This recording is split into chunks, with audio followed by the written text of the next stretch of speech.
Déjà, je voudrais rappeler quelques chiffres. Aujourd'hui, en 2025-2026, il y a environ 60 000 dirigeants de TPE-PME en France qui vont partir à la retraite. Il y en a moins de 30 000 qui vont trouver un repreneur. Imagine, tu mets toute ton énergie pendant des années dans ton entreprise. Tu passes du temps, tu investis de l'argent, tu investis ton cœur, tu investis tout. 60 000 personnes, 30 000 dirigeants qui trouvent à céder. Ça veut dire que 1 sur 2 n'arrive pas à céder l'entreprise. Quelle tristesse. Comment tu fais pour identifier la meilleure stratégie pour se préparer et, in fine, améliorer la valorisation à terme du processus, si on parle de cession d'entreprise, par exemple? Bonjour à toutes et à tous, bienvenue dans ce nouvel épisode du podcast Une session presque parfaite. Aujourd'hui, on va parler de la façon dont on peut se préparer à une session d'entreprise, mais également à une opération de levée de fonds. Et pour cela, j'ai le grand plaisir de recevoir Sandrine Evangelista, fondatrice de Leaders for a Good Planet, une société qui accompagne les dirigeants de TPE-PME à bien se préparer à une stratégie de croissance B2B, mais également à bien se préparer aussi à vendre et, in fine, à bien valoriser leur entreprise.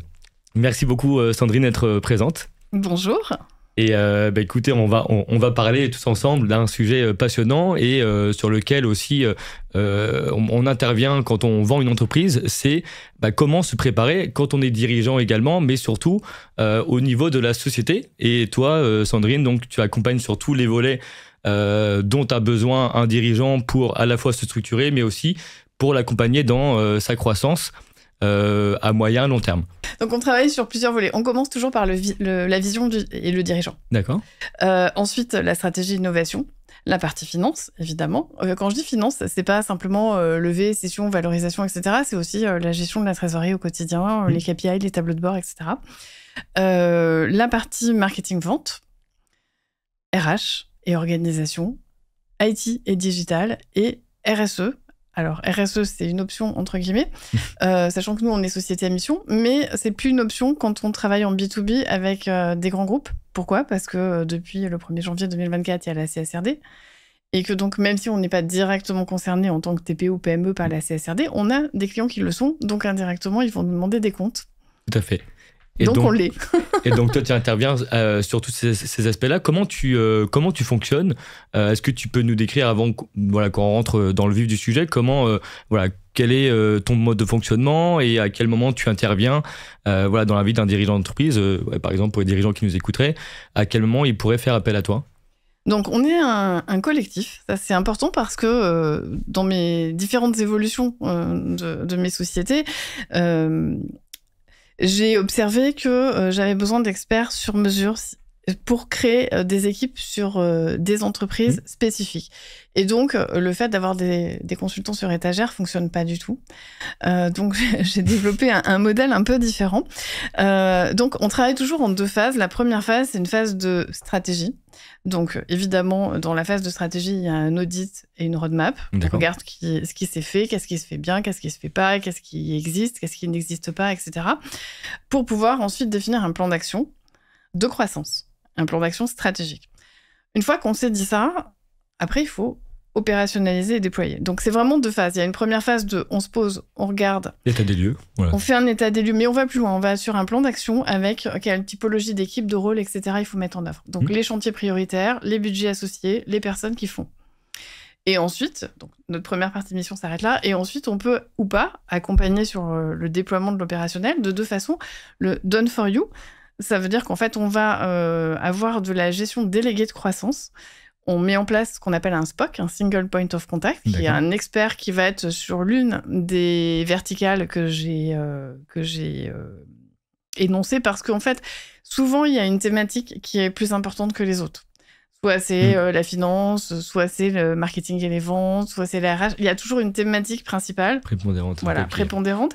Et il va s'entourer de l'écosystème Leaders for Good Planet. On va constituer une équipe sur mesure. Et donc, on part dans une logique de temps partagé. On définit ça, évidemment, dans la première partie. On ne sait pas dire de combien de temps on va avoir besoin. Et on définit aussi la durée. Ça peut être quelques mois ou ça peut être plusieurs années. On va jusqu'à... C'est possible, alors tous les clients ne le font pas, mais on va jusqu'à possiblement la réinternalisation, c'est-à-dire le recrutement de la personne qui va remplacer cet expert et la formation et l'onboarding de cette personne pour qu'il n'y ait pas de perte de temps, de perte de compétences, de perte de savoir et de perte d'argent in fine. Donc vraiment une stratégie à 360 degrés qui est nécessaire évidemment pour le sujet dont on va parler, qu'on va évoquer aujourd'hui, qui est les opérations de cession d'entreprise et de levée de fonds. Pour le cas typique d'un dirigeant qui envisage de vendre ou voire même de lever des fonds, comment tu fais pour identifier la meilleure stratégie pour se préparer et in fine améliorer la valorisation à terme du processus si on parle de cession d'entreprise par exemple? Alors je vais séparer cession et levée. Oui, très bien. Même s'il y a des points communs parce que l'état des lieux en fait c'est le même. Ce qu'il faut comprendre c'est que ce qui va valoriser soit aux yeux d'un repreneur soit aux yeux d'un investisseur une entreprise, c'est son patrimoine matériel immatériel. Concrètement, ça veut dire quoi? Ça veut dire que si tout est dans ma tête, ça va être compliqué de valoriser. Je donne cet exemple pas complètement au hasard parce que dans 80% des cas, tout est dans une partie de la tête ou des petits carnets qui sont dans les poches. Tout est du dirigeant. Du dirigeant et ou des équipes. Donc, il y a un beau chiffre d'affaires. Souvent, il y a des chouettes marges, etc. Sauf qu'en l'état, si demain, le dirigeant s'en va, moi, j'ai pas le mode d'emploi. Donc, du coup, le chiffre d'affaires et la marge, ils ne veulent rien dire puisque, en fait, c'est comme tu me donnes une voiture et j'ai pas la clé pour allumer le contact. Donc, en fait, on va regarder, est-ce qu'il y a bien la clé? Est-ce qu'il y a la notice? Est-ce qu'il y a le roadbook, etc. pour pouvoir, en fait, piloter cette voiture si jamais j'ai la clé. Donc, concrètement, ça passe par les différents volets, les KPI, les outils, les process, les personnes clés.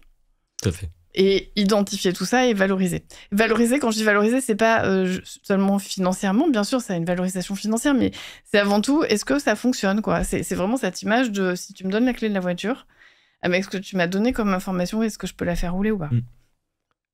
Donc c'est vraiment bien préparé, surtout en fait le dirigeant. C'est vrai qu'on a tendance à un peu sous-estimer cet aspect-là et on va parfois tendance justement à se concentrer sur l'entreprise. Mais on s'en rend compte que pour les PME, les TPE, PME que l'on accompagne, c'est vrai que c'est le dirigeant qui est le principal actif, on va dire, de l'entreprise. Il a tout dans la tête, exactement. En fait. Et c'est quelque chose que tu vois très souvent. C'est hyper courant. C'est-à-dire qu'en fait, 90% des entreprises ne fonctionnent pas sans leurs dirigeants.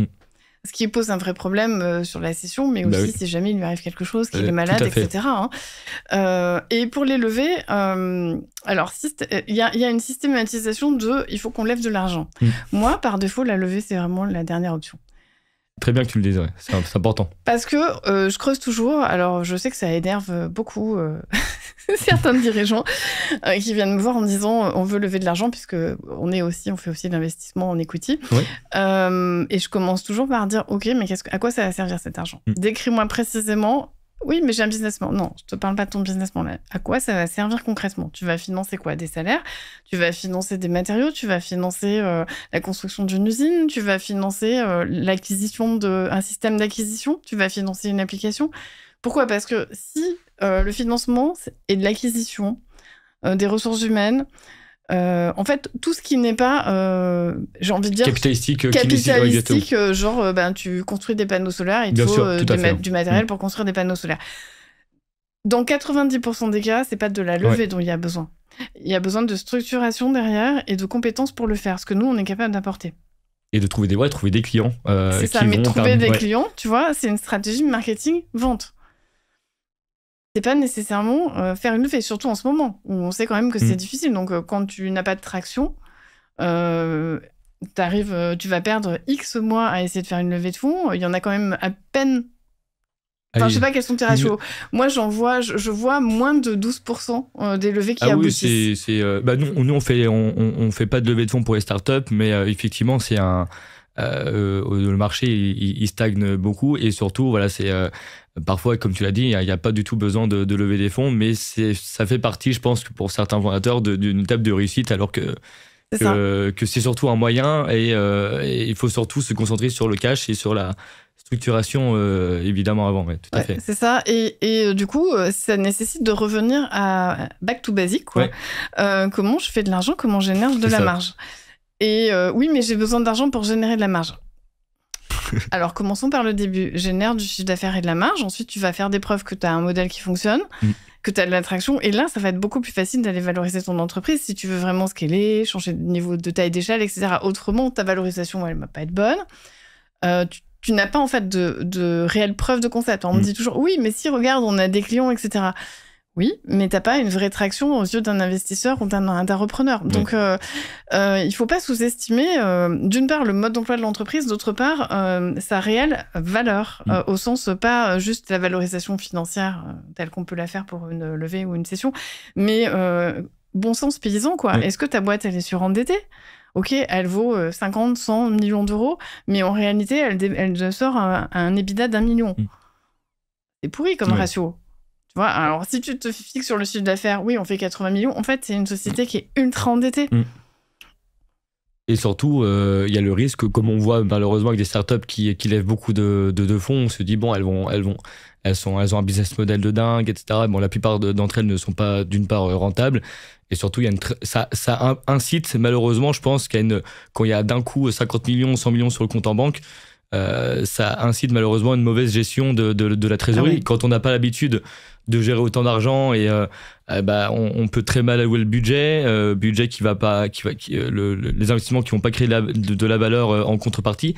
Donc c'est vrai que c'est un vrai sujet, et c'est important que tu le dises, et pour faire comprendre que c'est surtout le capital, ça vaut beaucoup d'argent, beaucoup plus cher que de la dette classique. Complètement. Et donc c'est censé être le dernier entre guillemets recours, sauf pour les business models qui nécessitent beaucoup d'investissement. Oui, quand tu es dans de la grosse tech ou dans des domaines comme la pharma, où il y a des mises en marché qui durent 3 ans, 4 ans, 5 ans, etc. Bon, là, il y a des domaines où tu n'as pas le choix. Exactement. Donc là, c'est important que tu le dises. Et du coup, si on se concentre aussi sur la partie cession d'entreprise, selon toi, en fait, quels sont les signes, on va dire, qu'un dirigeant devrait sentir pour se dire, c'est peut-être le bon moment pour transmettre, pour vendre? Alors déjà, je voudrais rappeler quelques chiffres. Aujourd'hui, en 2025-2026, il y a environ 60 000 dirigeants de TPE-PME en France qui vont partir à la retraite. On estime qu'il y en a moins de 30 000 qui vont trouver un repreneur. Donc, ça veut dire 1 sur 2.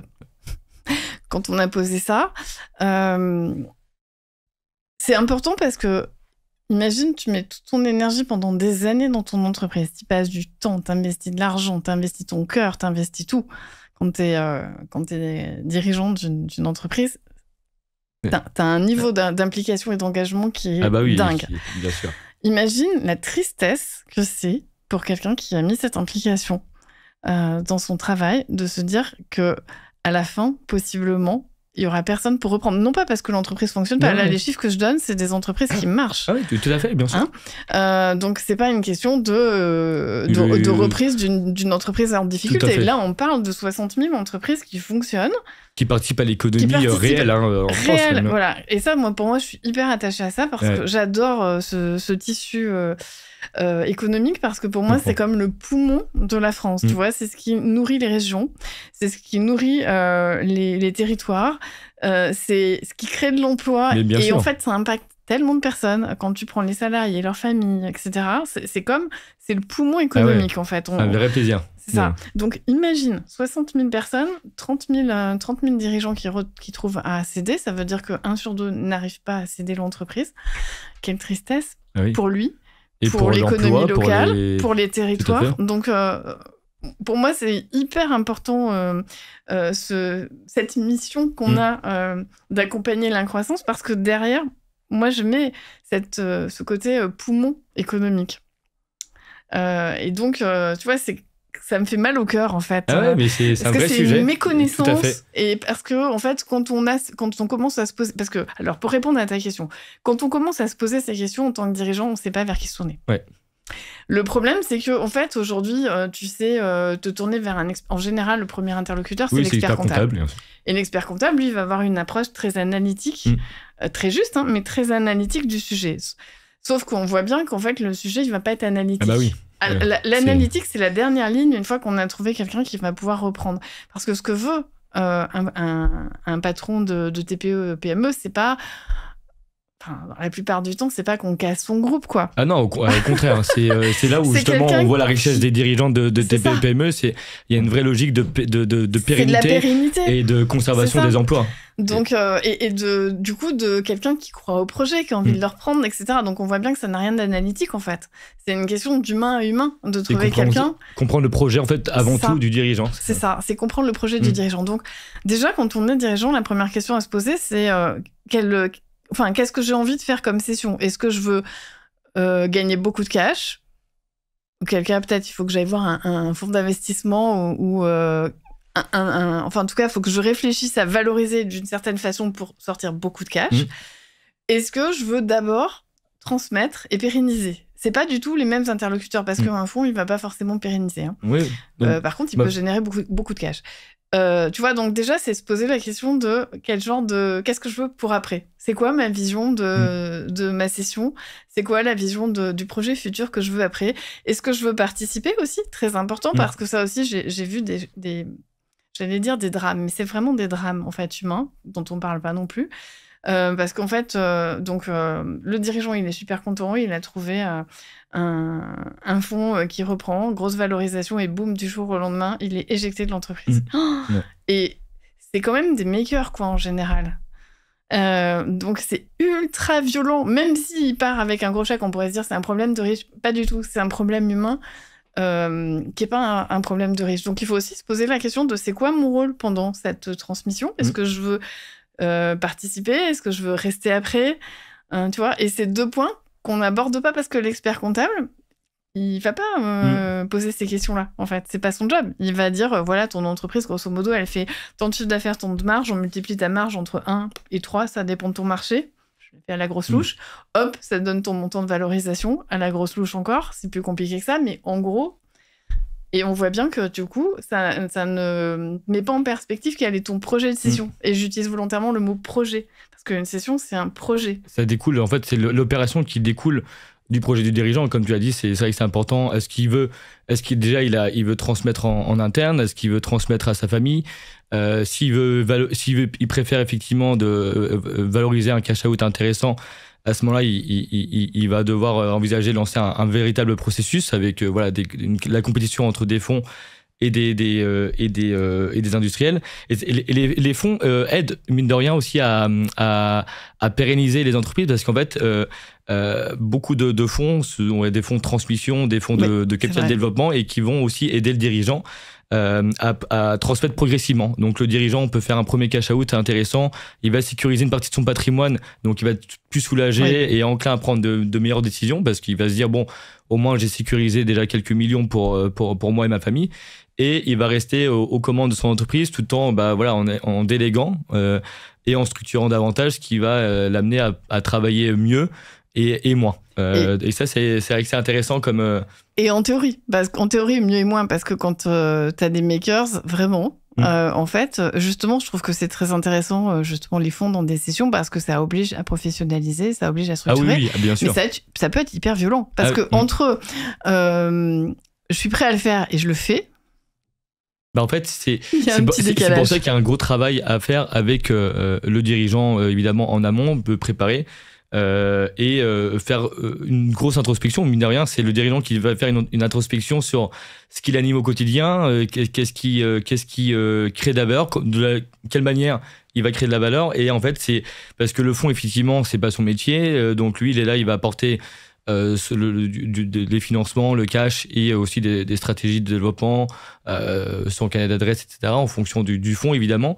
Mais aussi, ça va soulager le dirigeant, je pense aussi dans son développement, avec un soutien pour sa croissance. Donc, c'est vrai que tout ça, ça découle du dirigeant. Il y a des dirigeants qui veulent pas du tout vendre à un fonds, d'autres qui veulent pas du tout vendre à un concurrent, donc ils vont préférer un fonds, d'autres qui veulent vendre en interne et donc l'objectif de valorisation ne sera pas forcément le plus important parce qu'ils veulent quand même que ces managers puissent monter au capital.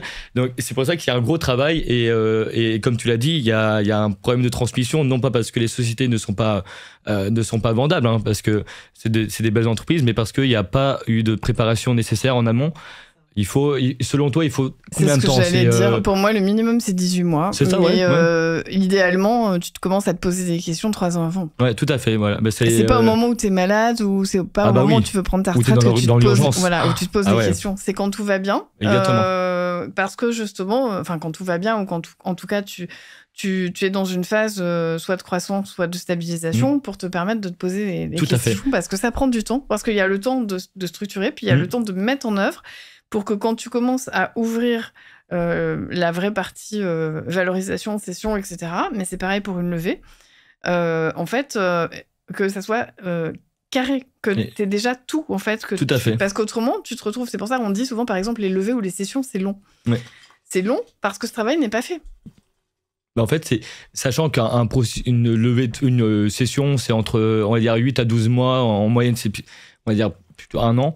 Et 1 an si effectivement si le job a été bien fait avant, et faire une opération dans l'urgence, c'est jamais bon signe, parce que forcément les conditions pendant les négociations ne seront pas forcément en faveur du vendeur. Et surtout, au-delà des aspects aussi opérationnels, RH, etc., il y a aussi la préparation fiscale, juridique, évidemment, qui est du ressort des avocats et des experts fiscaux, mais rien que l'opérationnel, on le voit, hein, c'est un véritable sujet. Et j'imagine que les dirigeants que tu accompagnes, ils n'ont pas forcément le recul nécessaire. Souvent, ils vont se dire non, c'est bon, j'aime beaucoup ce que je fais, ou alors je crée de la valeur, j'arrive à déployer ma stratégie. En fait, mais ils n'arrivent pas à prendre le recul nécessaire pour se rendre compte que, en fait, non. 80% de la valeur, c'est eux. Ils n'ont pas réussi à bien structurer, à communiquer efficacement, peut-être, ou à transmettre, comme tu l'as dit au début, qui est très très important, c'est transmettre le savoir. Ça, c'est le plus dur. Hein. Et donc toi, tu t'en rends compte très souvent. Nous, on est toujours quasiment toujours sur ces problématiques mais regardez, on a un carnet de commandes. Ok, mais ça va pas suffire en fait. C'est super, hein, mais ça va pas suffire. Je sais, c'est dur à entendre parce que en fait, quand on dirige une TPE, une PME, on est focalisé sur son carnet de commandes et sur sa marge, et c'est top. Ok, c'est un bon début, mais il va falloir le valoriser. Et aussi, ce qui est aussi intéressant peut-être d'échanger, c'est de parfois, du coup, c'est pour ça que je pense que minimum 18 mois, idéalement 3 ans. Pourquoi 3 ans? Parce qu'en fait, en 3 ans, on a le temps de réinternaliser toutes les compétences. Et on a aussi le temps, si besoin, de faire une croissance pour valoriser. Très bien. Et donc, croissance organique, où tu t'aides aussi, tu pourrais... Organique, rachat externe. Très bien. Mais en fait, aujourd'hui, alors, pour moi, il y a 3 mondes business, d'accord? Il y a le monde corporate, TPE, PME, celui dont on parle. Il y a le monde de la start-up. Et il y a le monde du web entrepreneuriat. En fait, si on va chercher, et nous, c'est notre job, on va chercher dans les modèles de start-up et dans les modèles de web entrepreneurs, comment on accélère des TPE, PME. Il y a plein de choses à faire. C'est pas forcément c'est pas forcément du rachat externe, il y a de la croissance organique, parce qu'en fait, dans de nombreux cas, il y a une méconnaissance de ce que c'est que le marketing digital, donc la génération de leads et l'automatisation. Et donc, d'un côté, l'automatisation, ça permet d'optimiser des coûts et de valoriser des personnes, parce que c'est important pour moi.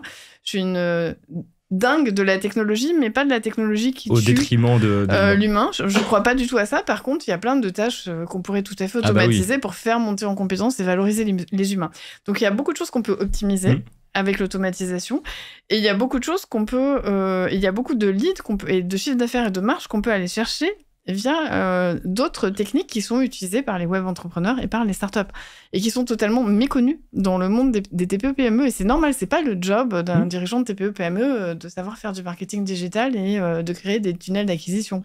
Là, mais c'est effectivement, parce que c'est vrai que c'est la plupart des TPE-PME aussi sont parfois dans la vieille école, on va dire. Ils n'ont pas aussi parfois su se digitaliser à temps, et c'est un vrai job, et c'est un vrai critère maintenant aussi, et ça montre rapidement. Les acheteurs peuvent juste, même c'est bête, mais regarder le site internet, ou s'ils voient que c'est un vieux site internet, ou que c'est pas assez digital, ou il n'y a pas de communication, ça peut déjà, mine de rien, c'est un petit détail qui peut donner une indication sur... Alors que parfois, la réalité, c'est tout autre. Hein. Oui. On a vu des entreprises où il y avait un vieux site internet, on se dit, bon, alors l'entreprise, elle n'est pas digitalisée, elle n'est pas avancée, ou alors il n'y a pas de croissance, mais au contraire, ça cache parfois des pépites, mais il faut pas que voilà, il faut que ça reste cohérent avec la stratégie de l'entreprise et ce qu'elle cherche à véhiculer, parce que maintenant, c'est une question, et on va y reparler tout à l'heure, de branding aussi, qui participe, tout ce côté-là, immatériel, on va dire, qui participe aussi à la valorisation et à la croissance de l'entreprise. Oui, et il y a un autre point qui me semble, mais c'est essentiel, s'il y a qu'un truc à retenir, c'est le mot prédictibilité. Ouais.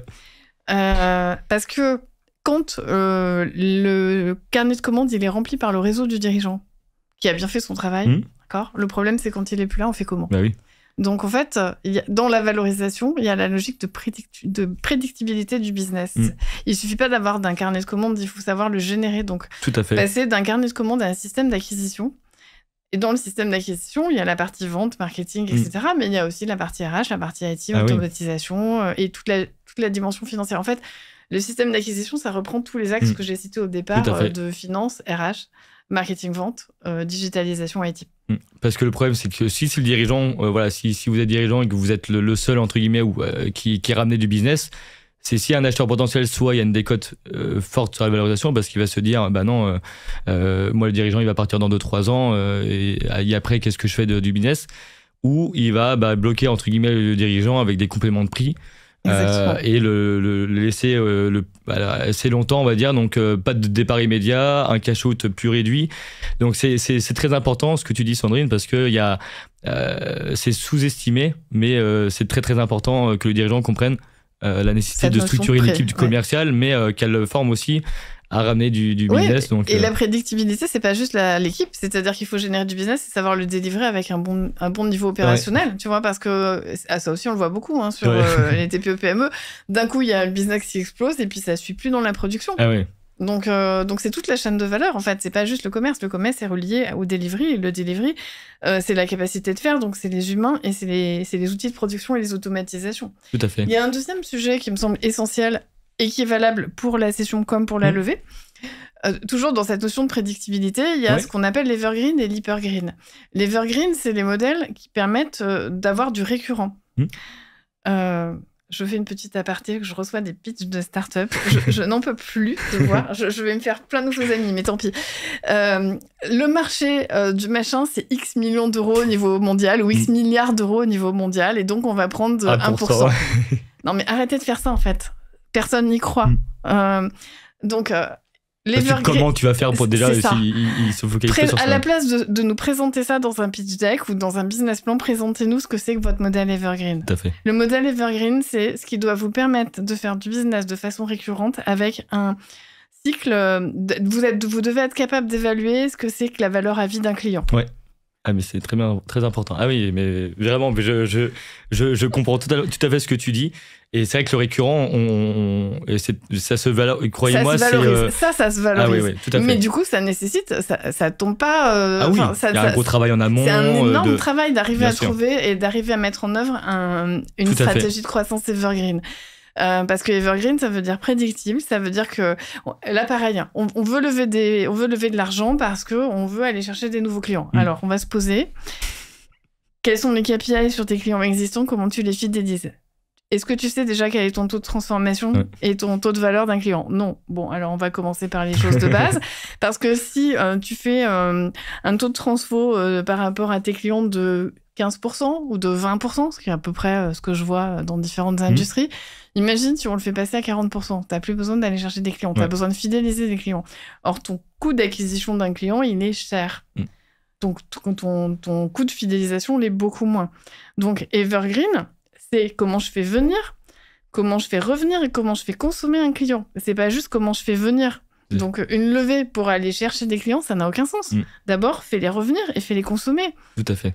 Et donc, c'est tout ce travail de prédictibilité qui est, comme je le disais, on pourrait penser en m'écoutant que c'est juste de la vente, pas du tout. Non. C'est du marketing, c'est de la vente, c'est de la finance, c'est de l'automatisation, de l'IT, du digital, Bien des sûr. RH. Ah oui, tout à fait. Et il faut tout ça pour arriver à délivrer ça. Ah oui, parce que le récurrent, il y a deux façons. Bon, soit à l'abonnement, mais qui nécessite aussi de conserver une relation dans le temps, d'assurer toujours une maintenance, et d'être toujours au top.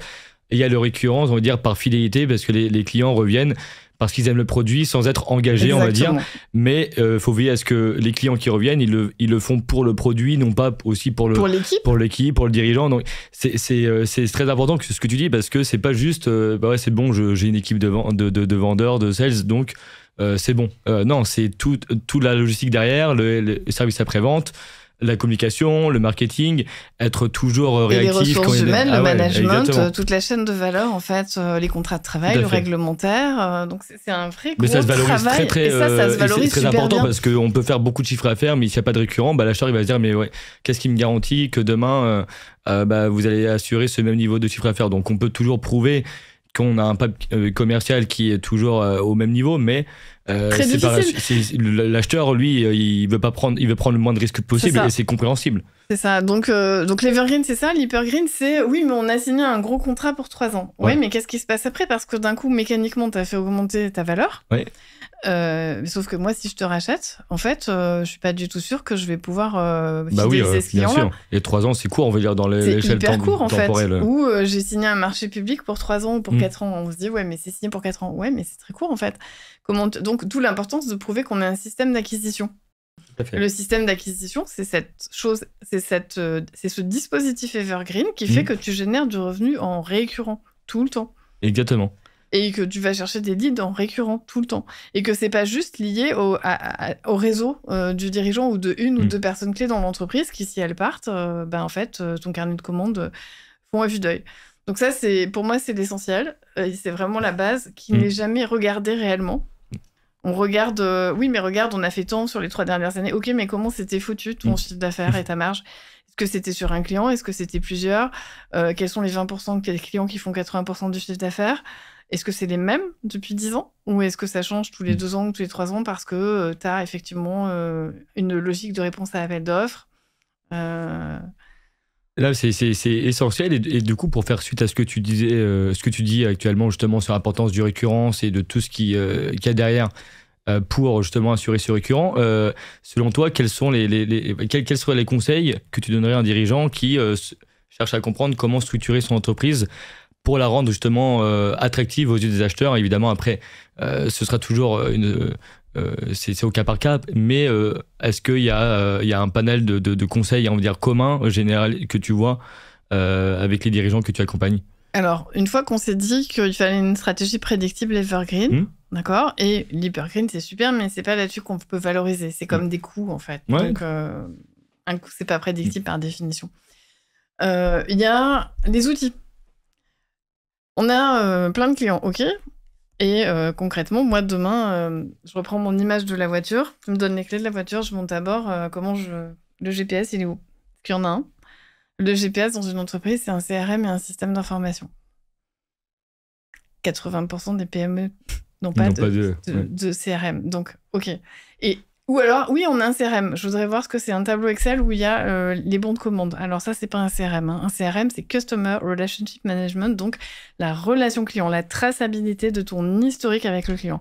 Ça veut dire que demain, je reprends ton entreprise, je dois pouvoir savoir que monsieur machin, il a eu un enfant à telle date, qu'il s'est marié à telle date, que tu l'as vu 5 fois l'année dernière, qu'une fois, c'était dans le cadre de tel événement, que l'autre fois, c'était sur la foire ou le salon machin, que la 3e fois, tu lui envoyais un mail en lui envoyant une étude sur tel sujet, etc., etc. C'est ce niveau de détail-là. Oui, tout à fait. Donc, un fichier Excel dans lequel il y a une historisation des bons de commande, ça peut pas être un CRM.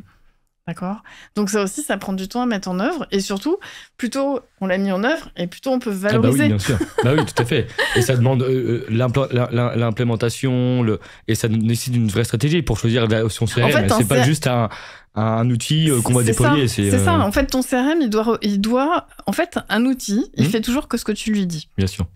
Donc, si tu n'as pas de process de vente, C'est-à-dire que tu sais pas dire, voilà, nous, on travaille sur un appel d'offres, et puis appel d'offres, ça veut dire que on fait un rendez-vous avec sur le terrain pour voir, je sais pas s'il y a besoin d'aller sur le terrain.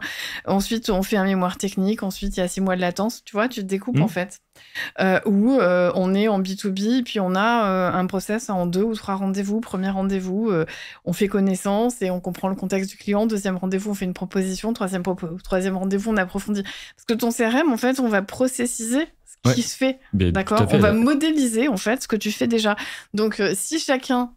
Imagine, on est dans une entreprise de 100 personnes, il y a une équipe de vente de chargés d'affaires de 10-15 personnes. Et les 15, ils font un truc différent à chaque fois. Ah, c'est l'usine. Ouais. Et ça marche, en fait. Ouais. Si tu regardes la valorisation de l'entreprise et le chiffre d'affaires et la marge, ça fonctionne. D'accord ? Mais là, on est dans une logique de... On veut aller plus loin, on veut valoriser pour s'aider ou pour faire une croissance, donc faire financer pour une croissance. Tout à fait. Tu peux pas ni... valoriser correctement, ni et encore moins faire par exemple, tu te dis, mon entreprise, elle marche, on va passer sur un autre marché, sur un autre pays. Non, d'abord modélise, d'abord structure. Parce que derrière, quand tu vas commencer, et on me dit, il faut qu'on trouve des clients. Non, générer des clients, ça va être assez facile en fait. C'est pas le plus compliqué de générer des clients. Le plus compliqué, c'est de délivrer le service. Ouais. Ça, c'est complètement contre-intuitif. Hein. C'est-à-dire qu'on te dit toujours, on va lever de l'argent, on va chercher de l'argent, on a besoin de clients. Non. On va aller chercher des clients, ça c'est facile, venez bosser avec nous, c'est facile, on sait faire. Par contre, on va pas aller chercher des clients si tu sais pas délivrer, parce que le problème, c'est que ta qualité de service, elle va baisser. Et en fait, tu vas te tirer une balle dans le pied toute seule parce que tu sauras plus délivrer. Et ce qui va se passer derrière, c'est que les clients, ils vont partir. Ouais. Et après, c'est super compliqué de venir les rechercher. Et surtout, il y en a qui lèvent des fonds sans avoir fait le travail nécessaire de trouver leur marché.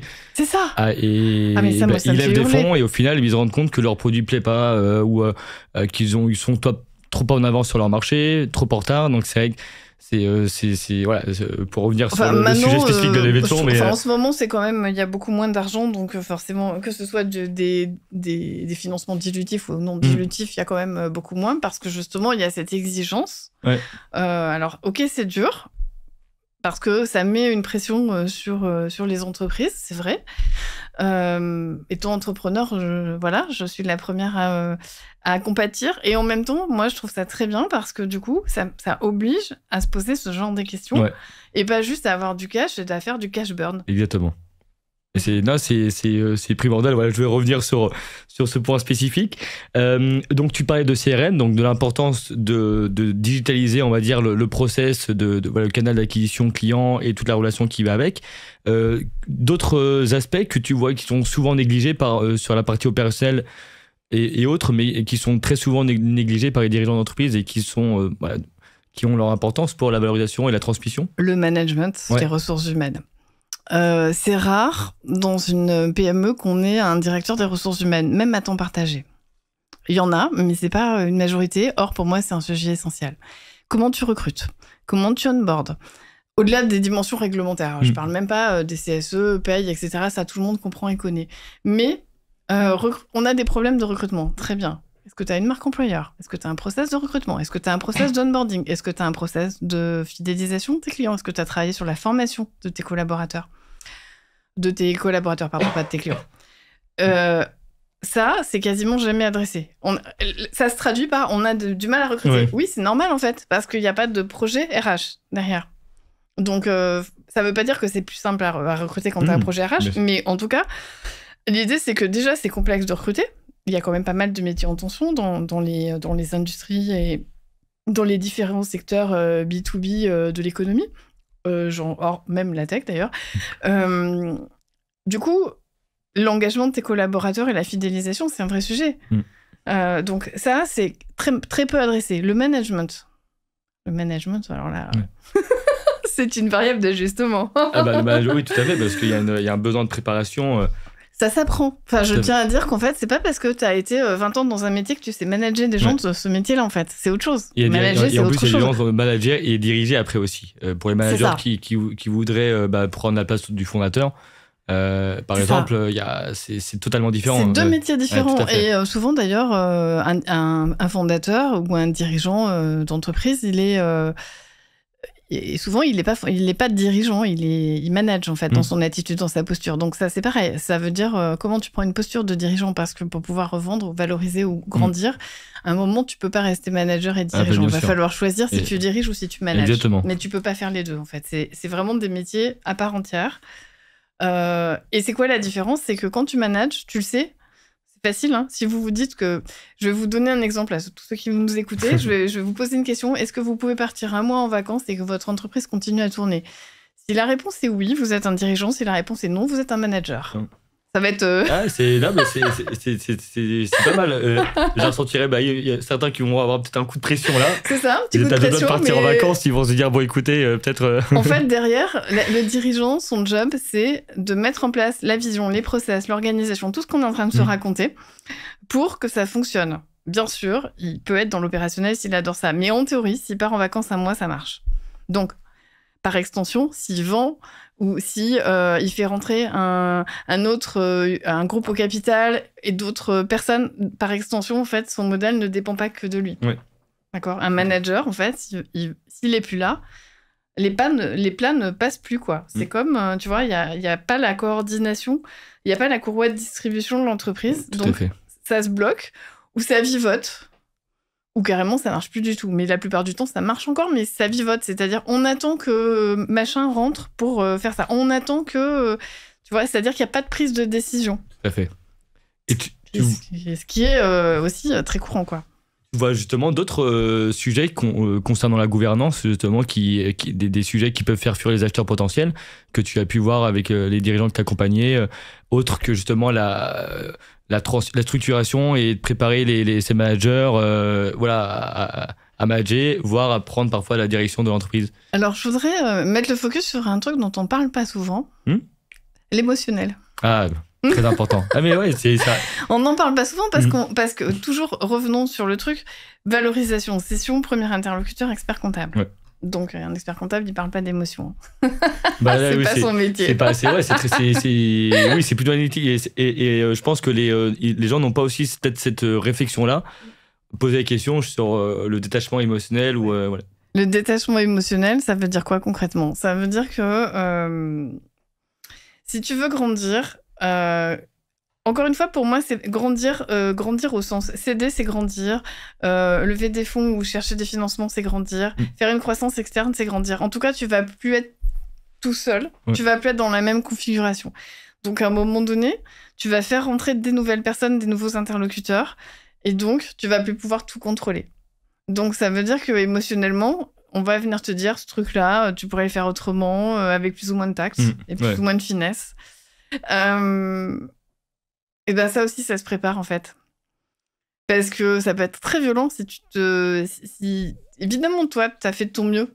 Tu donnes tout ce que t'as fait de ton mieux, etc. Donc, faire rentrer quelqu'un qui va voir les choses autrement, qui va peut-être même s'en servir pour négocier, à coup sûr, s'en servir pour négocier. Comment tu te détaches émotionnellement? Ça veut dire... Et ça, c'est le détachement émotionnel, pour moi, c'est une conséquence de quelle est ta vision, quel est ton vrai projet. Pourquoi tu fais ça, en fait? Ok, je veux faire de la croissance pour mon entreprise. Pourquoi? C'est quoi ta vraie motivation? Tu veux gagner plus d'argent? Tu veux contribuer plus au monde? Si tu veux gagner plus d'argent, à la première hyper-croissance, tu vas lâcher le truc en te disant « le jeu n'en vaut pas la chandelle, je suis tellement fatiguée, et puis c'est tellement dur ». Il faut trouver quelque chose de plus grand. Tout à fait. Et c'est là où ça rejoint la RSE et c'est là où ça rejoint le fait que nous, on est une entreprise à mission. C'est-à-dire, c'est quoi ta mission d'entreprise? Tout à fait. Et surtout, et j'en parlais aussi avec des dirigeants qui ont vendu l'entreprise, c'est que faire ce travail-là sur les émotions, se détacher de ces émotions au niveau, on va dire, attachement peut-être à l'entreprise, ça permet de préparer la pré-session et qui est vraiment nécessaire parce que combien de dirigeants, si le dirigeant vend la totalité et qu'il n'a pas suffisamment projeté l'après, ok, il a un beau chèque sur son compte en banque, mais il peut très souvent partir en dépression parce qu'il ne sait plus quels sont ses objectifs. Il se retrouve du jour au lendemain à ne plus rien faire de ses journées, entre guillemets, même si il peut continuer évidemment à entreprendre différemment, mais toujours est-il que... il n'aura pas fait ce travail de projection et malheureusement certains tombent en dépression Beaucoup, tu sais que c'est dingue les chiffres de la santé mentale des dirigeants alors qu'ils après ont une un beau session. chèque et tout, ils profitent de la retraite. Mais non, parce que pour des dirigeants qui ont bossé toute leur vie, qui ont fait que ça toute leur vie, se retrouver du jour au lendemain sans rien, c'est très très compliqué. Donc il y a vraiment ce travail émotionnel et qui permet de préparer aussi à la pré-session, de se trouver un peu son why aussi, c'est ça. Qu'est-ce que je vais faire après, quelle est ma mission, et c'est très important de s'inscrire dans cette démarche-là. Ça, c'est hyper important. Et puis, deuxième chose hyper important par rapport au détachement émotionnel, c'est de comprendre quel est son style de management et son style de leadership, et donc ce qu'on a induit dans la culture d'entreprise. Pourquoi je dis ça ? Parce qu'en fait, si on parle de grands groupes, c'est les process qui drive. D'accord ? Donc, quand il y a... ça veut pas dire que c'est plus simple, mais c'est différent. C'est d'autres problématiques dans lesquelles je vais pas rentrer là, puisque c'est pas le sujet qui nous intéresse. Quand on parle de TPE, PME, c'est toujours l'humain qui drive. En plus, si c'est une entreprise familiale, encore plus. Ah oui. S'il y a une logique de transmission de génération en génération, bon, là, c'est... Mais donc, derrière, ça veut dire qu'il y a une vraie culture d'entreprise. Si il n'y a pas ce travail de détachement émotionnel, de compréhension de, finalement, est-ce que je suis dans un management hyper paternaliste, hyper directif, hyper collaboratif ?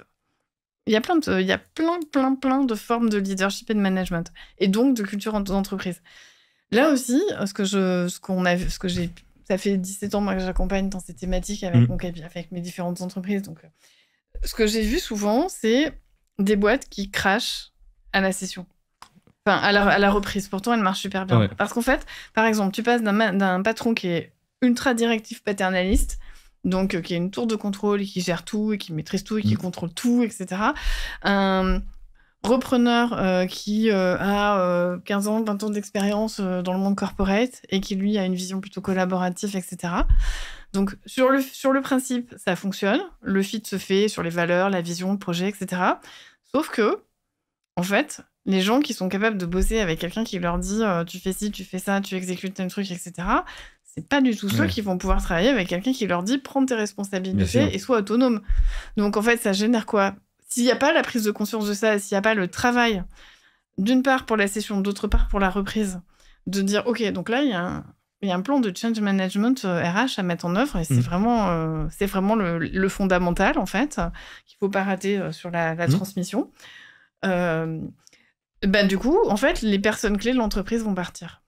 Et donc, la valeur de l'entreprise, au bout de 2 ans, elle ne vaut plus rien, 3 ans, elle ne vaut plus rien. Exactement. Et ça ne veut pas dire que l'ancien dirigeant était mieux que le nouveau, c'est juste que c'est comme, il y en a un qui voit le monde en bleu et l'autre qui voit le monde en rouge.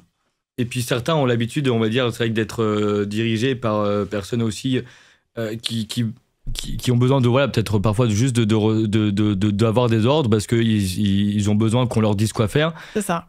Donc parfois ils vont avoir besoin d'un dirigeant qui très exécutif, et ça fonctionne etc. très bien.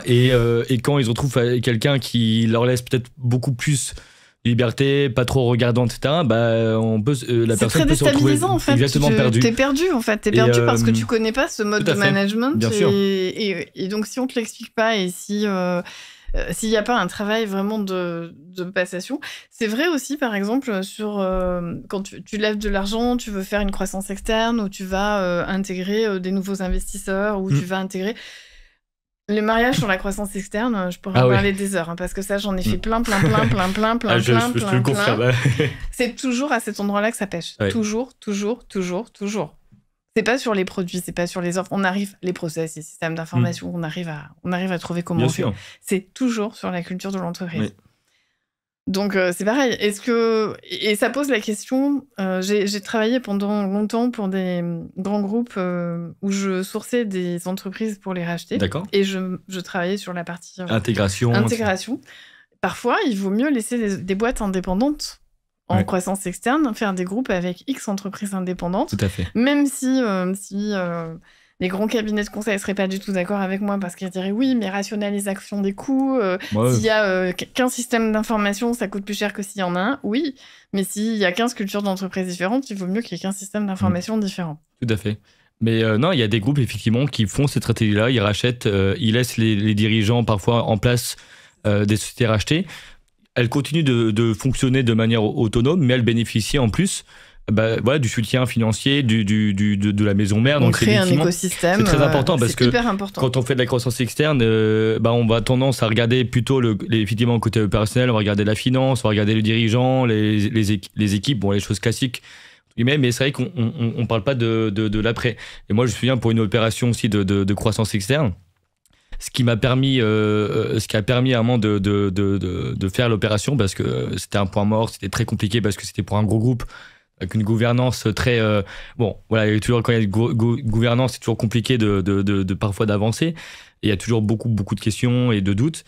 Et donc, ce qui a permis justement d'accélérer et de faire cette opération, c'est l'intervention d'un cabinet d'operating partner qui a permis justement de faire un plan d'intégration, d'imaginer l'après, voir la culture d'entreprise, échanger avec les dirigeants, les parties prenantes, les managers.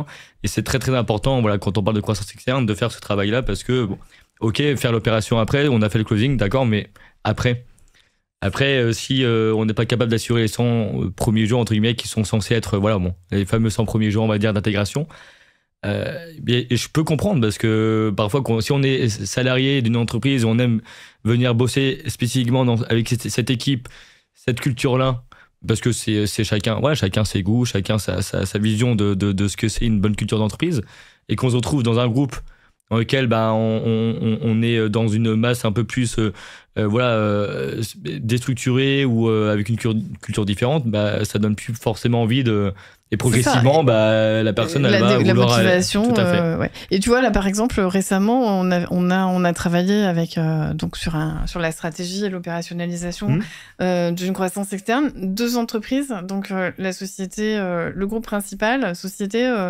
plutôt entreprise libérée, pas de management, très peu de couches managériales, culture très à plat, très orientée terrain, et avec tout dans l'oral. Ouais.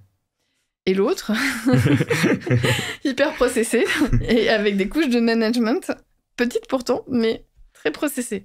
Bon, là, on voit tout de suite qu'il va y avoir un problème, en fait. Ouais. Enfin, en tout cas, moi et mes équipes, on le voit tout de suite. Eux, ils ne l'avaient pas vu. Eux, ils étaient focalisés sur tout ce qu'on s'est dit avant, les indicateurs financiers. Nous, on travaille aussi, on a fait beaucoup de due deal RH, notamment, mais pas que, parce que c'est pas... là, typiquement, c'est pas que de la RH, en fait. C'est la structuration et la culture d'entreprise qui n'est pas que RH. Bon, là, on sait très bien qu'il y a un moment, soit il y en a une qui absorbe l'autre, je suis jamais folle de ce genre de stratégie, soit il va falloir les laisser chacune vivre leur vie, quoi. Mais qu'arriver à les faire bosser ensemble, ça va être ultra compliqué parce qu'on est à 180 degrés. C'est-à-dire que là où il y en a une qui fonctionne grâce au process, l'autre fonctionne grâce à la relation. Tu vois ? Bon, ça veut dire qu'il faut se poser ces questions-là. Tout à fait. Mais on se rend compte vraiment que le point essentiel, ça reste le dirigeant d'entreprise. Et alors tout se résume à cette question-là, comment faire comment un dirigeant peut faire pour se rendre en fait, non indispensable à l'entreprise. Déjà qu'ils le veuillent. Ouais. C'est vrai qu'on pense pas forcément à ça, oui. Il y a la volonté, tout à fait. C'est un choix. C'est pour ça que la première question à se poser, c'est est-ce que j'ai envie d'aller vers ça ? Et c'est pas est-ce que je dois le faire, est-ce que c'est bien, est-ce que j'ai envie ? Parce que tu penses qu'il y a des dirigeants, en fait, ils ont pas forcément cette envie par peur de déléguer, ou parce que en fait ils pensent qu'il y a que pour faire ce type de tâches. Je pense qu'ils ont pas envie, tout simplement, parce qu'ils adorent l'opérationnel, tu vois, et on peut vraiment aimer l'opérationnel au quotidien, et du coup, et en même temps être tiraillé entre j'adore ça, puis en même temps j'ai envie de céder parce que ça commence à être lourd, puis j'aimerais bien gagner de l'argent, ou valoriser ce que j'ai fait jusqu'à présent, etc. Et donc, en fait, on arrive il faut que je fasse une session, ou il faut que je me fasse racheter par un groupe, ou il faut que je fasse une acquisition externe. Et en fait, c'est pas le diagnostic de départ qui est mauvais, ni celui d'arrivée. C'est juste que au lieu de faire ça, en fait, c'est qu'on voit qu'un chemin pour arriver à ça. C'est-à-dire que tout le monde pense qu'il faut passer par cette étape et cette étape et cette étape, au lieu de se dire, en fait, attends, je me pose. Moi, j'ai besoin de garder la main, d'avoir en fait une honnêteté vis-à-vis de soi-même. Pas honnêteté au sens... Non, c'est... être honnête vis-à-vis de soi-même. Je suis pas capable, en fait. J'adorerais faire ça, mais je suis pas capable. Ou alors, je suis pas sûre que je suis capable. Et donc, nous, toutes nos missions, elles démarrent par vision et fondateur, et ça commence par 3 tests. Un test de personnalité, un test de gestion des risques, de sa capacité à gérer des risques et de la nuance, parce que ça va nous permettre d'adapter la stratégie, et un 3e test sur l'intelligence émotionnelle. Parce qu'en fait, en fonction de ça, ça va déterminer quel genre de croissance, quel genre de partenaire, quel genre d'association, quel genre de timing. Et on va pouvoir dire, attention, là, ce que tu veux, ça correspond pas à toi. Ouais. Donc, ça veut pas dire que c'est pas possible. Ça veut juste dire que tu veux passer de A à B. Donc, il va falloir que toi, en tant que personne, tu grandisses ton niveau de leadership pour aller chercher cette personne d'après qui va être capable de faire ça et ça et ça. Tout est possible pour moi. Tu peux tout faire à partir du moment où tu l'as choisi. Oui, exactement. Tu vois, c'est comme un sportif de haut niveau. Si tu veux faire les Jeux Olympiques, tout le monde, enfin, je pense quasi tout le monde peut y arriver avec beaucoup d'entraînement, beaucoup de détermination, etc. Mais est-ce que tout le monde va le faire ? Non. C'est ça. Ah, mais ça demande une grosse introspection. En fait, c'est le dirigeant comprenne pourquoi il aime faire ça, pourquoi il le fait en fait, pourquoi il va faire cette tâche, qu'est-ce que ça amène, est-ce qu'il aime le faire parce que souvent les dirigeants de TPE PME en fait ils ont commencé, c'est leur métier, donc en fait ils ont bâti leur entreprise autour de leur métier, dans l'informatique, dans le BTP, peu importe, et donc en fait ils font tout parce que ils ont pas forcément, ils savent pas qu'ils peuvent déléguer c'est une question de permission, je suis d'accord. Et en fait, il faut les aider à faire ce travail d'introspection, mais qui est nécessaire au-delà juste de la, c'est un peu entre guillemets simple, transmission session. Ouais, c'est ça. C'est pour le dirigeant lui-même ça va aider à se comprendre. C'est toutes les phases de croissance, toutes les phases en fait, parce que tu vois typiquement quand on accompagne la croissance, sans qu'il y ait nécessairement levée, fusion, ou voilà, mais juste accompagner la stratégie. En fait, quand on me dit je veux faire de la croissance, ou je veux avoir plus de clients. Pour moi, il y a autant de façons de le traduire que de types de personnalités et de personnes en face de moi. C'est-à-dire que la vitesse, la quantité, en fait, ça veut rien dire. On a l'impression de se comprendre quand on dit croissance, mais en fait, il y a autant de croissance que d'individus. Tu vois, pour certains, la croissance, ça va être plus de rayonnement, plus de visibilité, plus de notoriété. Pour d'autres, ça va être exclusivement de la marge ou exclusivement du CA. Pour d'autres, ça va être je veux rayonner géographiquement. Pour d'autres, ça veut être je veux aller plus vite. Pour d'autres, ça veut dire je veux plus de clients. Pour d'autres, ça veut dire je veux plus de gens à diriger. Ou au contraire, je veux plus personne à diriger. Je veux être plus libre. Tu vois, donc il y a plein de possibilités. Donc, en fait, c'est pour ça que je disais au départ, il y a une méconnaissance de se dire, en fait, on pense toujours à ce qu'on connaît. Et au lieu de repartir de, ok, je suis comme ça, je fonctionne comme ça, et si je me connais pas suffisamment, on a dit personnalité, mais aussi je voudrais rajouter sous stress. Ouais, le stress, exactement. Parce que quand tu vas attaquer de la croissance, quand tu vas attaquer de la session, quand tu vas attaquer ce dont on a parlé, t'es nécessairement sous stress, que tu veuilles ou non. Oui. C'est un processus qui met sous stress. Donc, comment je vais fonctionner sous stress? Et du coup, par rapport à ça, qu'est-ce qui est juste d'aller chercher? Qu'est-ce qui n'est pas juste d'aller chercher? Qu'est-ce qui est peut-être juste d'aller chercher? Sur quoi je peux aller me tester pour voir... parce qu'on ne se connaît pas non plus, tu vois, dans plein de situations. On ne les a jamais vécues, donc on ne sait pas comment on va réagir par rapport à ça. Donc, il ne s'agit pas non plus d'être que ultra conservateur. On peut aussi se dire, ok, j'y vais, mais je sais que ma zone de risque, elle est là. Et donc, je ne vais pas être déçue. Donc, si on reprend les indicateurs... de levée, les levées, en gros, il y en a 80% qui réussissent pas. Les sessions, c'est à peu près les mêmes chiffres, je pense. Sessions, on est peut-être un peu moins, mais il y a un peu plus un peu moins de taux de réussite, effectivement. 50, moi je dirais 1 sur 2, 1 sur 3. J'ai pas les chiffres exacts, mais on n'est pas sur nos... quoi, dans notre expérience. Il y a tellement de facteurs qui rentrent en compte, effectivement, quand il y a une transmission qui se fait pas. En fait, on crée une relation de confiance ou on la crée pas. Et la relation de confiance, ok, elle est basée sur des faits, mais elle est aussi basée sur de l'humain. Ah bah oui, tout à fait. Et en fait, quand on est dans ces process, pourquoi je dis pression? Parce qu'en fait, ça va mettre tout le monde sous pression. Donc la confiance est encore plus dure à créer parce qu'on est dans une phase où on est sous pression. Donc si on se connaît pas bien sous pression, et que nous-mêmes, on sait pas mener une négociation sous pression, ça va être dur d'aller désamorcer, d'aller créer de la confiance avec l'autre. On va être auto-centré sur soi, on va être arc-bouté sur mais moi je veux ça, on va penser à ce qu'on veut, enfin tu vois, on va regarder son nombril, quoi. On va être auto-centré au lieu de se dire mais finalement je suis en train de chercher, on est dans une négo, je suis en train de chercher quelque chose qui va être juste pour moi, juste pour l'autre et si possible juste pour la planète. C'est mon petit... mais très bien, non mais c'est... Tu vois, mais on va chercher cette relation gagnant-gagnant. Quand on est sous stress, en général, c'est pas ça qu'on fait. On est complètement... on revient sur nos besoins et exclusivement nos besoins au détriment de l'autre. Et donc, forcément, ça accroche. Ah oui, tout à fait.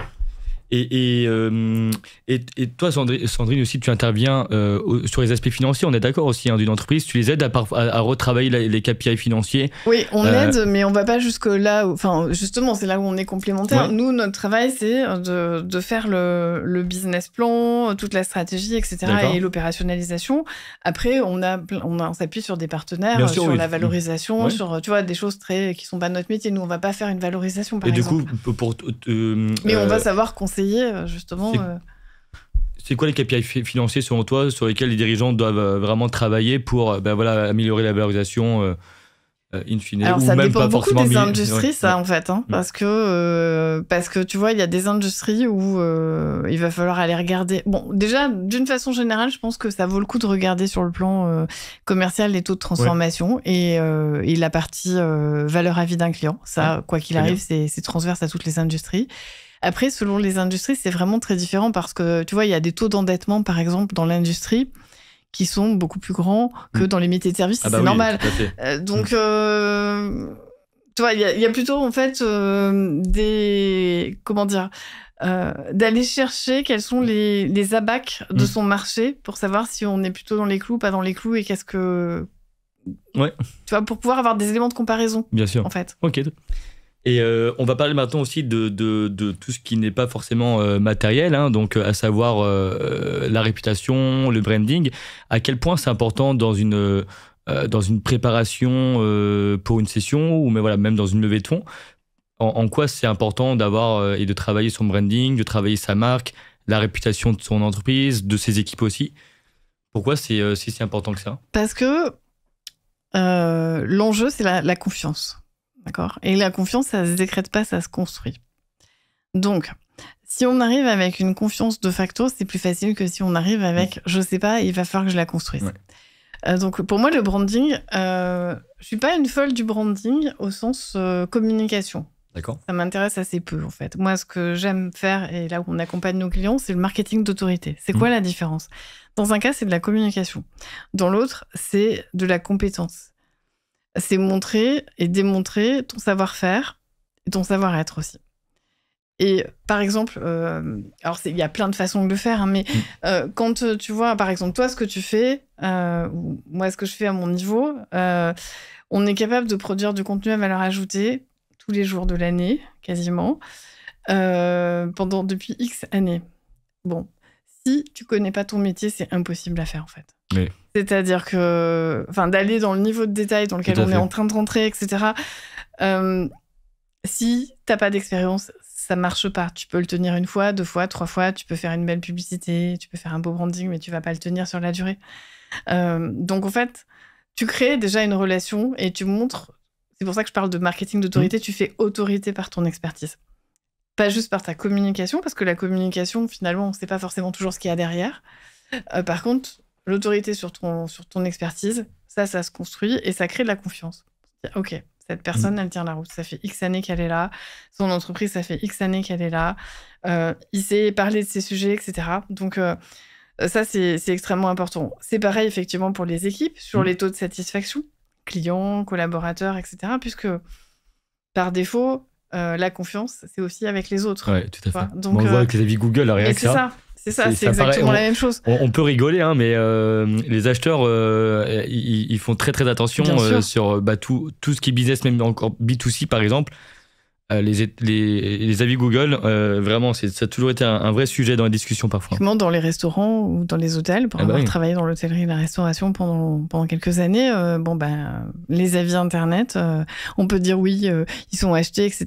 Bon, probablement qu'il y en a au passage, effectivement, il y a des moyens d'acheter des avis, mais globalement, c'est quand même quelque chose qui est très regardé et globalement, il y a quand même toujours une réalité. Tout à fait. Donc, c'est des choses essentielles. Donc, son référencement Internet, sa présence sur les réseaux sociaux, la façon dont ses collaborateurs se présentent ou pas sur les réseaux sociaux et aussi, tu sais, avec toutes les applications qui permettent de noter les employeurs, ça aussi, c'est très regardé. Je la réputation, les applis qui permettent de, par exemple, Glassdoor. Oui, Glassdoor, effectivement, ça peut. Pour aller regarder la réputation d'une entreprise, ça, c'est hyper regardé aussi. Ça, c'est pas mal, je trouve, d'ailleurs. Mais c'est vrai que c'est important parce que pour les personnes qui nous écoutent, les dirigeants surtout, les avis, tout ce qui est tout ce qui peut se dire autour de votre produit ou même de l'entreprise, c'est vraiment pris en compte. C'est pas juste, c'est bon, c'est une critique, c'est un avis Google laissé au hasard comme ça par quelqu'un de mécontent. Non, c'est pris en compte à tel point que certains payent des agences chères pour les aider à remonter un peu les notations et au-delà de la notation, en fait, il y a des agences aussi qui sont spécialisées justement sur la réponse, parce qu'à un moment c'est pareil, c'est pas évident de passer ton temps à aller regarder ce qui se dit sur toi sur internet, à bien répondre, avoir la bonne parce formulation, que parfois ça peut être hérité sans avoir le côté émotion qui rentre en... Et puis pouvoir s'en servir comme un processus de fidélisation de tes clients. Donc ça fait partie pour moi du SAV en fait aujourd'hui, cette dimension-là. Et effectivement, elle est ultra intéressante et importante. Et comment on fait pour travailler sur sa réputation, Sandrine? Alors ça paraît, c'est une question très générale. On pourrait y passer sur un podcast entier, mais quelques petits conseils. Je vais déjà expliquer les 2 grands volets du marketing d'autorité. D'accord. Parce que je trouve que quand on parle de communication, est-ce qu'on parle de marketing, de communication, de branding, de marque personnelle, de marque d'entreprise? Donc, il y a l'inbound marketing, l'outbound marketing. En gros, ça veut dire quoi? Ça veut dire, est-ce que c'est des choses que je fais sortir ou des choses que je fais rentrer? Je vais commencer par ce que je fais sortir. Ce que je fais sortir, c'est mon image, ma réputation, etc. Quand on est dirigeant dans une entreprise, que ce soit son entreprise ou qu'on ait la direction générale, il y a 2 choses qu'il ne faut pas rater. Il faut bien comprendre parce que moi, j'ai mis vraiment beaucoup de temps à le comprendre en tant que chef d'entreprise. Donc, je peux vous faire gagner un peu de temps. Il y a notre marque personnelle en tant que personne et dirigeant et notre marque d'entreprise. On pourrait se dire, moi, je me disais, mais la marque personnelle, moi, je ne suis pas là pour faire un numéro de claquette. J'ai pas envie d'être influenceuse. C'est pas mon métier, quoi. Si, c'est mon métier. Pourquoi? Parce qu'en fait, ma société fait du conseil. Donc, en plus, on est encore plus... Enfin, ce qu'on vient chercher, c'est notre jus de cerveau, quoi. Ouais, tout à fait. Donc, la façon dont je pense, en fait, c'est mon entreprise. Et en fait, toute la difficulté quand on est dans une boîte de conseil, c'est comment ce que je pense, je le transfère à mes équipes pour que quand vous bossez avec mes équipes sur le terrain, vous dites, il y a pas, c'est pas déceptif, quoi. Il n'y a pas une rupture entre quand on la voit, elle en interview, puis après, ses équipes sur le terrain, ça suit pas, tu vois. C'est ça, ce serait le truc le pire qui puisse m'arriver. Donc, ma marque personnelle, c'est qui je suis. Et qui je suis, c'est qu'est-ce que j'ai à dire sur des sujets. Moi, personnellement, je préfère travailler sur et parler de mon expertise que de parler de ma vie personnelle. Je suis pas folle de son... Voilà, c'est complètement un choix. Mais c'est quand même une marque personnelle. Oui. Et ensuite, la marque de l'entreprise, c'est mon entreprise, c'est pas moi. Oui. C'est vraiment 2 choses différentes. Tu vois. Ce qui fait que quand, par exemple, je sors un livre comme l'année dernière, je vais travailler sur ma marque personnelle et donc mon livre, c'est en plus de l'entreprise. Oui. Quand je suis investisseur, c'est pas forcément mon entreprise, ça peut être moi. Quand je travaille comme dans les médias, sur BFM, etc., c'est pas moi en tant que mon entreprise, c'est toujours moi dans ma marque personnelle. Donc en fait, ce qu'il faut comprendre, c'est comme la marque personnelle, c'est comme une ombrelle pour un dirigeant de TPE-PME qui va te permettre ensuite, justement, et ça rejoint ce qu'on se disait sur le après, après une session ou après une revente d'une session, après, tu as construit ta marque personnelle. Bon, après, tu peux faire ce que tu veux parce que ta marque personnelle, elle appartient pas à l'entreprise. Elle part avec toi. Exactement. Tu vois ? Et ça, c'est important parce qu'il y en a plein qui se disent « Ah, mais en fait, pourquoi ils communiquent? Ils ont besoin d'être aimés et tout. » Pas du tout. Je vous explique, en fait, c'est pas parce que... on communique pas parce qu'on a besoin d'être aimé, on communique parce qu'on a une stratégie de marque personnelle d'autorité. Tout à fait. D'accord? Donc, marque ombrelle. Et en dessous, du coup, t'as une ou plusieurs marques d'entreprise. Donc, quand tu vends une entreprise, t'es pas démuni, t'as pas tout à reconstruire en termes de communication. Ça, c'est ultra important. Ah non, important. Tout à fait. On le voit aujourd'hui et maintenant avec de plus en plus de dirigeants qui se rendent compte de l'importance de communiquer et pas juste au nom de leur entreprise, mais à titre personnel, parce que on va pas se mentir, parfois ce qu'on vient chercher aussi dans une entreprise, c'est à la personne, parce que des entreprises qui se ressemblent, qui vendent le même produit, il y en a pléthore. Mais parfois, ce qui va faire la différence, c'est j'aime beaucoup la vision de ce dirigeant, ou j'aime la façon dont il communique, je me ressens en lui. Donc, et c'est pas forcément communiquer que des choses personnelles, c'est communiquer son expertise. C'est en fait construire montrer qu'on qu'on sait de quoi on parle et quel est notre positionnement surtout. C'est ça. Et puis tes valeurs. Tout à fait. Et c'est ça qui crée la confiance en fait. C'est bien d'un humain à un humain en fait. Tu viens pas chercher. C'est pas même si après c'est un mariage d'entreprise à entreprise, c'est d'abord un mariage d'humain à humain. Bien sûr. Et la communication personnelle surtout, voilà, ça permet à nouveau de mettre aussi sa petite touche de personnalité, ce qu'on peut pas faire forcément parfois au nom d'une entreprise. Et voilà, c'est quand le business, on le fait avec des humains avant tout. Donc c'est aussi avec la personne avec laquelle on va serrer la main et faire du business ensemble. Donc l'autre partie de la communication, ça rejoint, donc c'est la partie génération des systèmes d'acquisition, d'accord, donc les pubs, les ads, etc. Là, on rejoint les modèles evergreen. Oui. Donc c'est essentiel le branding au sens large, la communication au sens large en fait, parce que derrière, il y a tous ces enjeux qui sont cachés. Tout à fait. Donc pour les dirigeants qui nous écoutent, c'est faire un gros travail sur leur stratégie de communication. Essayer de définir. Parce que déjà, il y a ces deux sujets. On revient à, OK, c'est quoi mes objectifs? En fait, à chaque fois, il faut repartir de c'est quoi mes objectifs. Parce que si tes objectifs, c'est de t'occuper de tes petits-enfants et de plus jamais faire du business, en fait, on s'en fout de la marque perso. Tu vois, ça, on n'en a pas besoin. Mais si tu as envie de continuer à contribuer, même si tu n'as plus envie de diriger une entreprise après une session, alors ta marque personnelle, elle est importante. Ouais. Donc la nuance, c'est très important que tu le lises parce que ça fait partie, surtout pour un dirigeant, effectivement, qui resterait ou même qui partirait, ça l'aide à rebondir. On voit beaucoup d'entrepreneurs qui font des sessions au bout de 5 ans, 10 ans, qui sont pas du tout à la retraite. Hein. Ouais. Mais donc après, ils ont d'autres projets. Ouais, tout à fait. Et donc, OK, je vais sur un autre projet. Ce qui me suit, c'est ma marque personnelle. Donc ça va être plus facile, par exemple, si tu veux repartir sur un autre projet, trouver des partenaires, trouver des financements, etc. Ça va être beaucoup plus facile si tu as une marque personnelle qui est forte, en fait. Bien sûr. Parce que on va pas se rappeler de l'entreprise machin, mais de telle personne qui dirigeait l'entreprise machin. Ce qui est très différent, parce que si l'entreprise machin, elle s'arrête, ou si t'es plus à la tête de cette entreprise, tu vois, c'est une autre... Enfin, ça aussi, c'est de la valorisation immatérielle, hein. Et c'est important que tu lises, et je suis très content que tu aies pu parler de tous ces sujets-là. On va bientôt clôturer l'échange, mais dernière question, évidemment, pour un peu résumer tout ce que tu as pu dire, tous les conseils précieux que tu as pu évoquer. Justement, en parlant de conseils à nouveau, quels seraient les principaux conseils, on va dire, peut-être les axes sur lesquels les dirigeants doivent travailler, des dirigeants qui veulent soit vendre, préparer la vente, ou lever des fonds, ou même développer leur croissance. Exactement. Donc, stratégie. En fait, toujours la question de qu'est-ce que je veux faire, pourquoi je veux le faire. Parce que je sais par expérience que quand on a le nez dans le guidon, on se pose plus ce genre de questions. Ouais. D'accord. Et en fonction de ça, du coup, ça permet de se reposer des questions pour savoir... Parce que là, on a parlé de tellement de choses. Ah oui, mais c'était riche, hein, c'était vraiment... Donc, du coup, évidemment, vous n'allez pas pouvoir tout faire. C'est normal. Enfin, je veux dire... Il y a Sandrine qui est là pour... c'est pas de cocher toutes les cases. Donc, c'est de remettre à plat.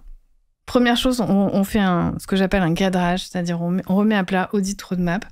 Comme ça permet de sortir des priorités et de se dire, bon, voilà, la priorité... Il y a toujours une priorité dans tout ce qu'on s'est dit. On va travailler là-dessus et ensuite on va faire des petits pas après petits pas et on va pas vouloir tout faire d'un coup parce que c'est impossible, c'est beaucoup trop gros en fait. Là on a travaillé et raisonné à 360. On voit bien qu'on peut pas, enfin je veux dire, on n'a ni les moyens de temps ni les moyens d'argent d'aller travailler tout ça en même temps. C'est pas réaliste. Donc il faut prioriser, mais la priorisation elle se fait par rapport à vous, votre vision et vous en tant que personne, qui vous êtes, votre projet de vie. Je donne un exemple. En conclusion, récemment, j'avais une dirigeante qui, donc, on travaillait sur... elle veut racheter l'entreprise dans laquelle elle est DG. On travaillait sur la valorisation, blabla. Qu'est-ce qu'il fallait, la roadmap. Et puis, je lui demande ce qu'elle veut. Donc quels sont les marchés? Donc, marché franco-français, B2B, etc. Très bien. Est-ce qu'elle veut aller à l'international? Non. Et puis, je lui demande quel est son projet de vie personnel. Elle me dit, je veux vivre en Italie. Alors là, on est mal quand même. C'est-à-dire que tu viens de me dire que ta stratégie en tant que DG, c'est un développement franco-français. Et toi, ton projet de vie personnel, c'est de vivre en Italie. Donc, il y a un bug. Il faut qu'on retravaille complètement la stratégie. Là, en fait, Et ça, je le vois, mais quasiment à chaque fois. C'est-à-dire qu'elle, en tant que DG, elle continue sur la stratégie de l'entreprise existante qui fonctionne, etc. Mais sauf que ça correspond pas à elle en tant que personne. Donc, à un moment donné, il va falloir... Donc, je dis, il va falloir qu'on le trouve. Hein. Il va peut-être falloir ouvrir l'Europe du Sud. Me dit, oui, mais c'est mon projet à moi. Oui, mais si ton projet à toi, il s'intègre pas dans le projet de ton entreprise... Global, bien sûr. Ça va être compliqué de te motiver à long terme, en fait. Ah oui. Tu vas perdre de l'énergie parce qu'en fait, tu vas toujours trouver que ça te prend trop de temps, que tu n'as pas assez de temps. Mais en fait, c'est pas le sujet du temps ou de la délégation. Le sujet, c'est qu'en fait, tu es en train de construire un projet d'entreprise qui ne correspond pas à ton projet personnel. Ouais. Ouais. Il faut pouvoir concilier les deux. Enfin, trouver une cohérence. Il faut trouver une cohérence parce que, ouais, c'est ça, c'est trouver une cohérence et donc concilier. Mais d'abord, trouver une cohérence. C'est-à-dire que souvent, en fait, on se pose comme mono casquette. Je suis dirigeant. Ok, mais toi, en tant que personne, tu vois, est-ce que tu prends du plaisir à faire ça? Non, mais c'est mon job. Oui. Ouais, mais donc, si tu prends pas du plaisir à faire ça, tu vas pas le tenir sur 10 ans. Et Exactement. Puis, tu vas pas le tenir quand ça va commencer à bouger en termes de turbulence. Et on sait tous que l'entrepreneuriat, ce sont des montagnes russes émotionnelles. Donc, c'est pas cohérent de se dire que ça ne t'arrivera jamais. Ça t'arrivera, comme tout le monde. On y est tous passés, on y passera tous. Bien sûr. Donc, en fait, tu vois, il y a cette cohérence. Et c'est comme se donner une permission de voir beaucoup plus grand que juste l'entreprise.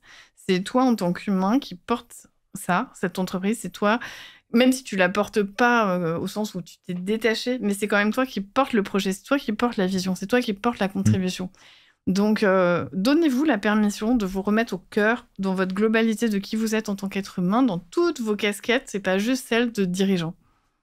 Merci beaucoup Sandrine. Est-ce que, je te laisse le mot de la fin, est-ce qu'il y a des éléments que j'ai peut-être pas évoqués, des questions que je t'ai pas posées qui te paraissent pertinentes ou...